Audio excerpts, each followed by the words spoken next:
Welcome to Terrifying Tales, the channel dedicated to telling original horror stories. The Wolf and the Spider. Rain hammered the windshield as Eddie Martin sped along the unfamiliar road. The thick downpour, like a curtain, prevented the headlight beams from showing anything more than a metre of slick road in front of the car.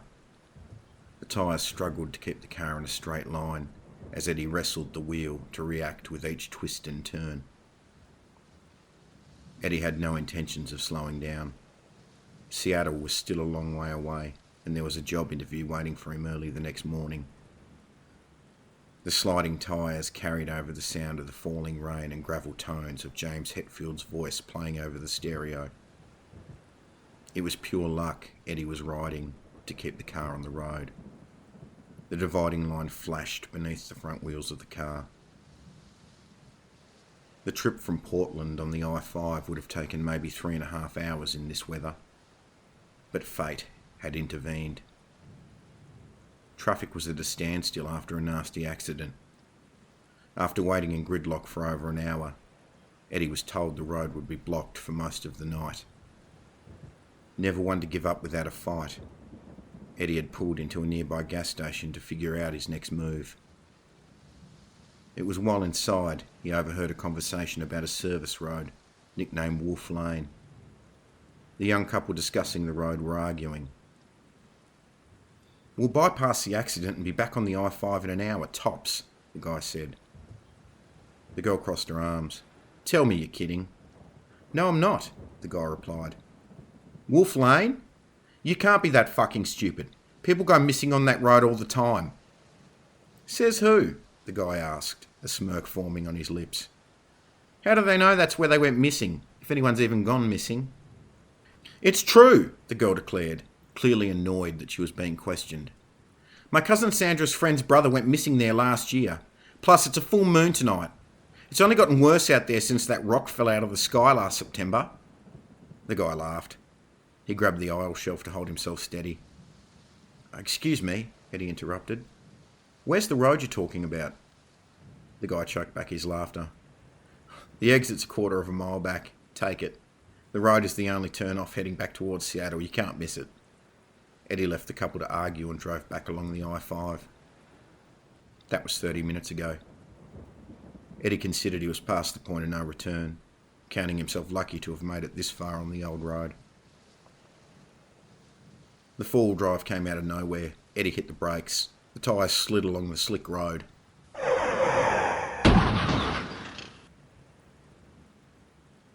"Hey, you okay in there?" Eddie's ears were ringing. Broken glass covered the ceiling around him. His eyes came into focus. He saw nothing but trees around him. The vehicle was on its roof. His fingers fumbled at the seatbelt buckle. "Easy now." A pair of slender hands slid through the windshield to help him. "I thought you were dead for sure," the woman said, dragging him out of the car. "Are they okay?" a faint voice asked. "I think so," the woman shouted back. Eddie's wits returned to him. "What the hell were you doing stopped in the middle of the road?" The woman stepped back. "Whoa there, Chief." Her hands came to rest on her hips. "What the hell were you doing, driving like you were in this weather? We were lucky we were out of the car when you hit." Eddie took a knee. The world began spinning. "I have my reasons," he forced through clenched teeth as his head throbbed. "So do we," the woman replied. "Our car broke down here in the middle of nowhere. If you're done with your bitching, I'll help you back up to the road." Eddie gave a nod, and the woman helped him up from the ground. "Name's Cindy." "Eddie," he replied. The downpour continued. Eddie's clothes clung heavy to his skin. A shiver rolled through his body. As they emerged from the trees, he saw another man and woman huddled at the side of the road, checking out the totaled four-wheel drive. "That's my boyfriend Dave and my sister Sarah."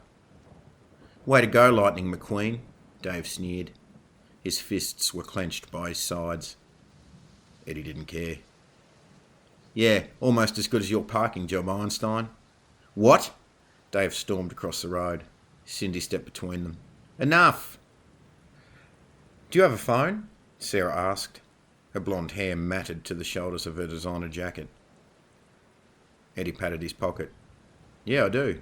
Amazed to still find it working. No reception.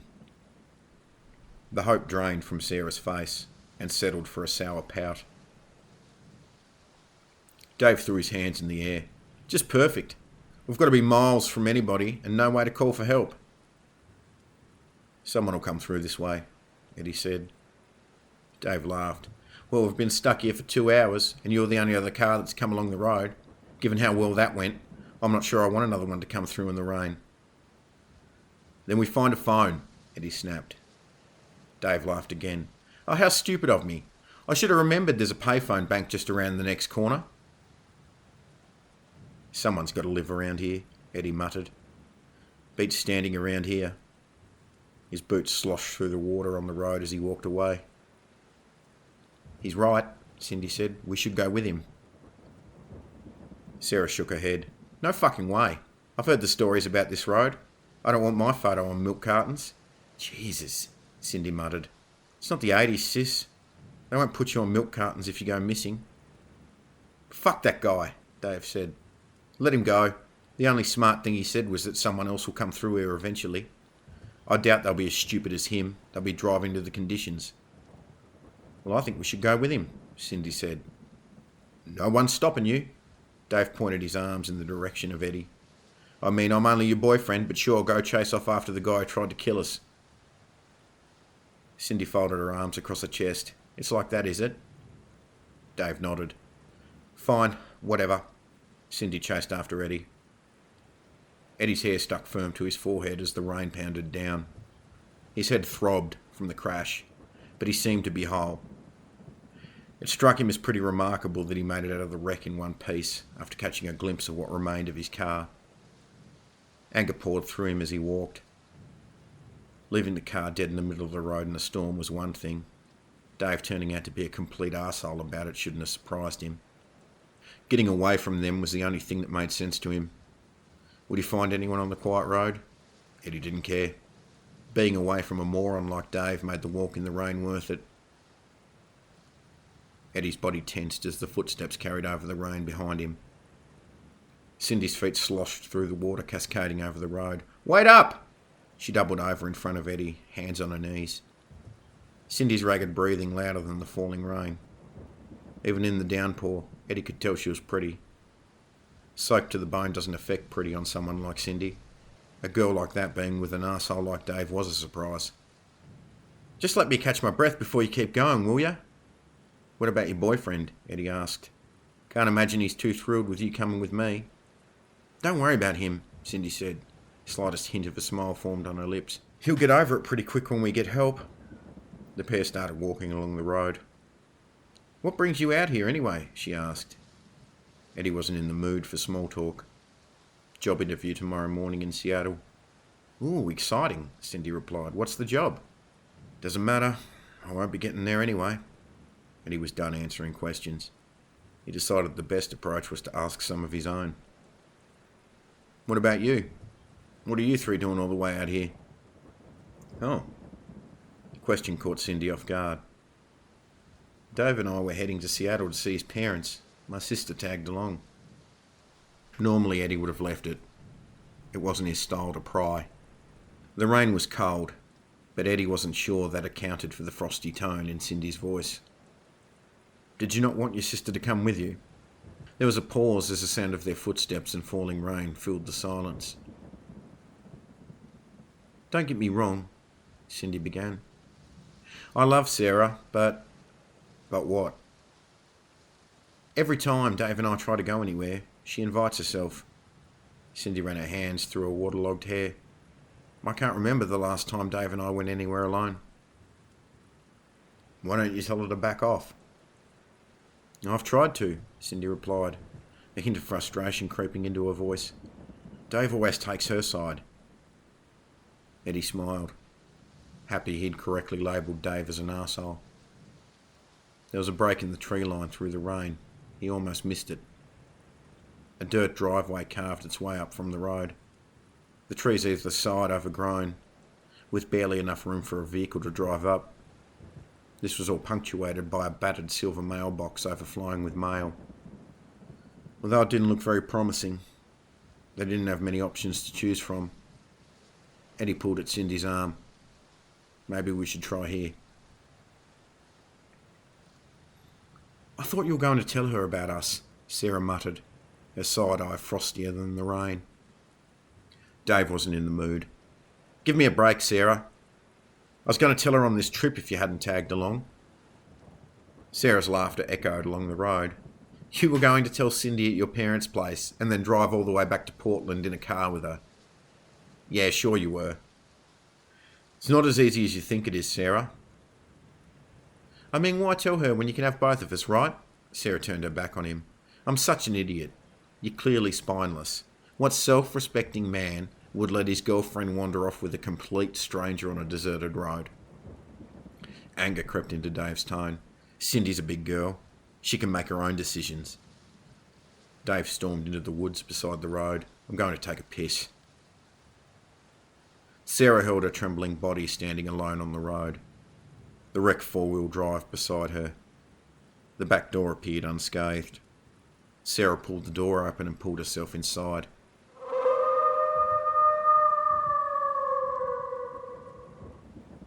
Sarah's eyes scanned the tree line. Leaves and branches swayed and rocked as the rain pounded them. If anything was moving in there, she wasn't going to see it. Hurry up, Dave, she whispered. Her head hit the roof of the car as Dave's hand landed on her shoulder. You should get out of the car, he said. What if someone else ploughs into it?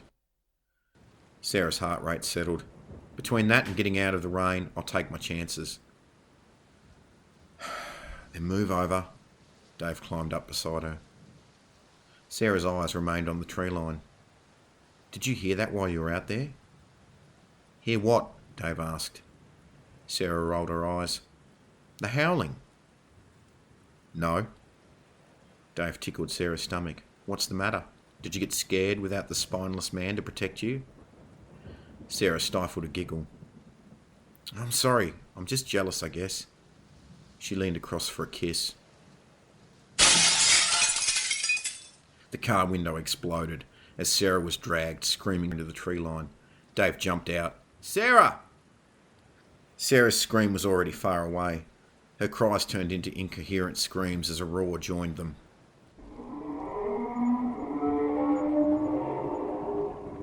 The branches whipped Dave's face as he sprinted toward the sound. He found her crawling in the dirt. Claw marks had opened her face from her forehead to her chin. Blood poured from the wounds. Her clothes torn to shreds.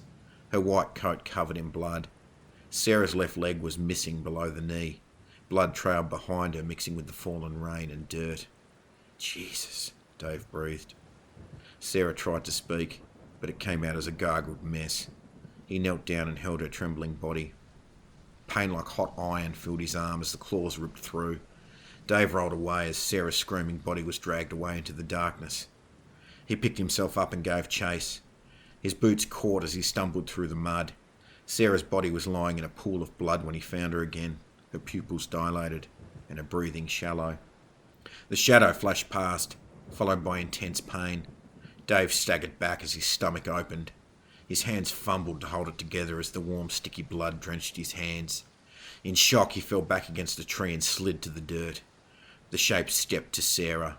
Lightning flashed, and Dave caught a glimpse of what towered over her.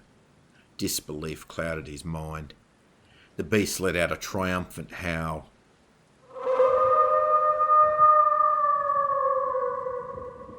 And tore through Sarah's corpse. Through the curtain of rain, the glowing pair of eyes found Dave. With inhuman speed, the eyes were inches from his face now. Hot breath filled his lungs like smoke. A jaw of razor-sharp teeth opened wide and collapsed on Dave's skull. The sound of splintering bone carried over the falling rain. The driveway opened up in front of Eddie and Cindy to reveal an old double-storey weatherboard home. In total darkness, the house stood with an overgrown garden and lawn. The house appeared well cared for, but a shiver rolled up Cindy's spine at the home's sinister appearance at night in the storm. She hurried to catch Eddie as he climbed the porch steps toward the front door. His knuckles found the wooden door, and the knock echoed through the air. The home remained in silent darkness. "I don't think anybody's home," Eddie whispered. "I'll check for a car," Cindy replied. She jumped back into the rain and disappeared along the side of the house. Eddie's fingers found the door handle. It moved easily under the weight of his hand, and the door swung open. "Hello?" Eddie's boots echoed as they found the floorboards. "Is there anyone here?" Even in the darkness, the thick layers of dust were visible on the shelves lining the hallway. The smell of damp was overwhelming. The house hadn't seen fresh air in quite some time. The lounge room was eerily quiet, an overwhelming sense of someone being there, despite being devoid of any activity. The hallway opened into the kitchen at the back of the house. Eddie opened the refrigerator. The light from inside forced him to shield his eyes. Power was still on. The shelves were well stocked, but most of the food was mouldy. A shadow flashed past the kitchen window. Eddie peered out for a better look. Nothing but rain. There was a loud crash as the lounge room window shattered. A low growl carried along the hallway to the kitchen. Loud steps echoed as whatever entered crept forward. The large shape emerged from the lounge room doorway. The hulking figure filled the space. Two eyes shone in the darkness. Eddie's fingers fumbled for the back of the wooden dining chair as his eyes remained focused on the shape in the hallway. A cloud of steam formed around the beast's mouth from its ragged breath. Eddie gripped the chair and pulled it in front of him. With a roar, the beast charged forward. Eddie stepped aside. Claws tore through the refrigerator door with an ear-piercing squeal of metal. Wood splintered through the kitchen as Eddie brought the chair down on the beast's back. He burst through the back door into the rain without looking back.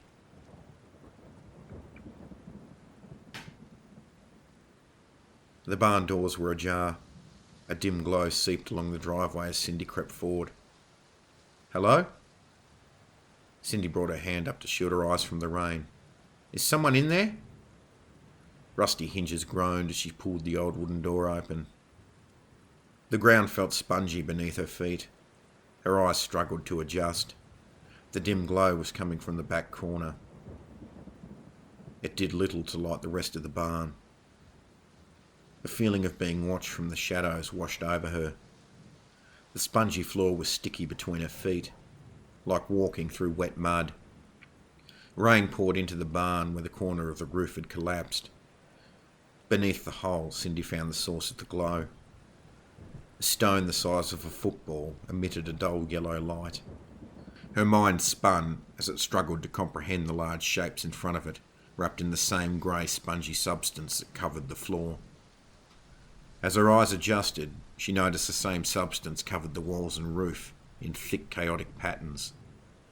The chaos was almost to the point of being pretty. Cindy couldn't say why, but she knelt beside the long shapes in front of the rock. She tore at the top with her fingers. The gag was instant as the decay met her nostrils. The mummified skull smiled up at her. Cindy backed away. A pulse like a heartbeat found her ears. Next to the glowing stone, a large egg sack standing 3 metres tall vibrated against the wall. A gentle pop echoed through the barn. Cindy's eyes grew wide as the black-pointed legs tore their way free. The creature landed on the ground and righted itself. The 8 legs spread out as it stood, its beady little eyes finding Cindy. The spider was completely black. Its body was the size of a dinner plate. Thick milky fluid dripped to the floor from its fangs. Cindy backed away on her hands and knees as the spider charged forward. Front legs raised, fangs bared. Her back slammed into the wall, and the pitchfork fell to the ground beside her. Cindy picked it up and aimed toward the spider as it jumped. It cried out with a shriek of pain as the ends of the fork pierced its body. It curled up dead. Cindy tossed the pitchfork away in disgust. Cindy was unaware of the eyes above her. A spider, much larger than the first she met, gracefully descended from the ceiling above on a thick string of silken web. Cindy's body trembled as she picked herself up from the floor. Web wrapped around her ankles and dragged her back down. Her wide eyes found the spider, large as a recliner chair, as it furiously spun webbing around her body, wrapping up to her neck. The spider dragged her body and dropped it beneath the pulsating egg sac.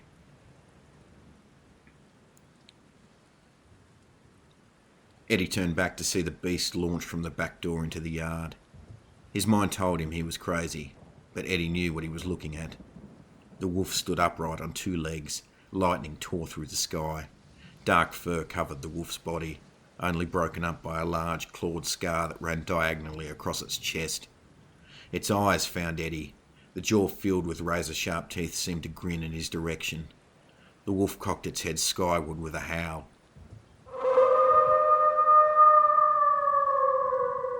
Eddie had to find Cindy. He rounded the side of the house to find the barn. With his hand shielding his face from the rain, he headed for the open door. The claws tore through his back, knocking him to the ground. Eddie cried out in pain as the wound burned white hot. The werewolf towered over him as he rolled onto his back. Eddie tried to wiggle backward as the werewolf lifted him like a rag doll from the mud. Wind left his body as the wolf tossed him through the barn door. "Eddie, look out!" Cindy screamed. The giant spider charged toward him, front legs raised, fangs bared. Eddie stumbled as he tried to lift himself off the web-covered ground. The werewolf entered the barn with a mighty roar. The spider paused mid-charge. Its legs and fangs remained poised for a fight. As the spider and werewolf circled around him, Eddie fully understood, yet couldn't believe his eyes. A werewolf and a giant spider were about to fight, and he was the winner's prize. Eddie scrambled from the middle of the barn to the wall. His eyes caught the glowing stone on the ground. The words from the girl at the gas station swirled through his mind. "People go missing on that road all the time. It's only gotten worse since that rock fell out of the sky last September." The spider charged toward Eddie once more. The werewolf slashed at the spider's legs with a roar. Cindy struggled against the webs covering her body, but it was no use. Her eyes widened as black legs poked through the egg sac above her. Another spider emerged. It crawled along the egg sac to the ground and crept towards Cindy. It gave her boot a tentative tap with its leg. Cindy struggled, causing the spider to recoil. It waited only a moment before climbing onto her legs and crawling toward her face. "Eddie, help me!" The spider paused on her chest. Fluid dripped from its fangs. Cindy closed her eyes. The pitchfork cut through the side of the spider and Eddie flicked it into the wall. Cindy opened her tear-filled eyes. Eddie tore at the webs, ripping them open. He helped Cindy to her feet. The giant spider slammed into the wall beside them. It jumped back to its feet and charged toward the werewolf. "I think we should leave them to their business," Eddie whispered. The egg sac started popping. Sets of black pointed legs tore free from all directions.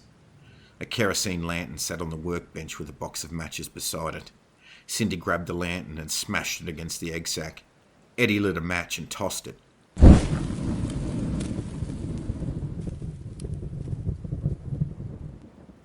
The spiders fought a losing battle against the expanding flames.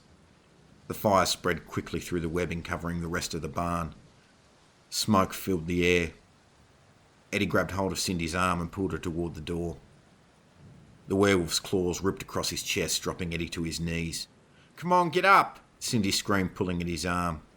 The werewolf towered over them both, its eyes glowing brightly through the plume of smoke. The wolf let out a howl of pain as the spider sank its fangs into its leg. Cindy dragged Eddie to his feet and pulled him toward the door. The werewolf slashed at the spider, sending it into the flames, setting its entire body ablaze. Eddie dropped to the mud outside. The pain in his back and chest burnt like fire. Cindy forced the door to the barn closed and slid the latch. She dropped to the ground next to Eddie. Her hands hovered over the bleeding wounds on his chest, unsure of how to help him. Despite the downpour, sweat covered at his forehead as he burned up. The werewolf growled from inside the barn as the flames continued to grow.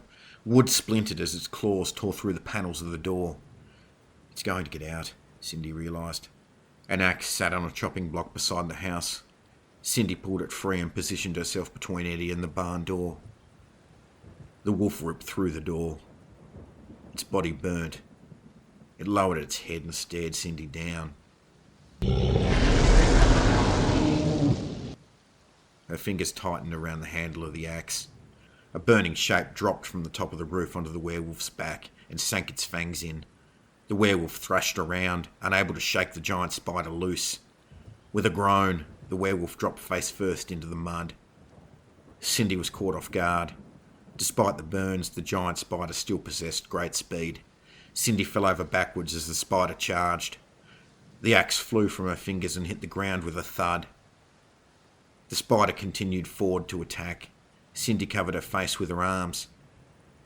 Eddie brought the axe down, cutting through the middle of the spider's back, cleaving it in two. He helped Cindy from the ground. "Thanks," she said. The ragged breathing caught their attention. They turned to see the werewolf back on its feet. Eddie's grip on the axe tightened as he stepped between Cindy and the wolf. The beast charged forward. Eddie tossed the axe away. "What are you doing?" Cindy screamed. The wolf stopped inches from Eddie. It opened its jaw wide and let out a deafening roar right in Eddie's face.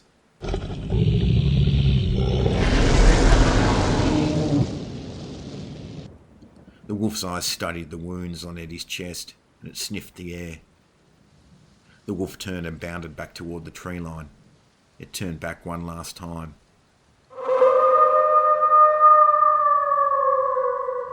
Before disappearing from sight. "What was that about?" Cindy asked. "Don't worry about it," Eddie replied. "We should leave. We still need to find help." If you like what you heard, please like and share the video. Please leave a comment and subscribe to the channel. And remember, the dark plays tricks with our minds, but sometimes it's not a trick. Sometimes there really is something there.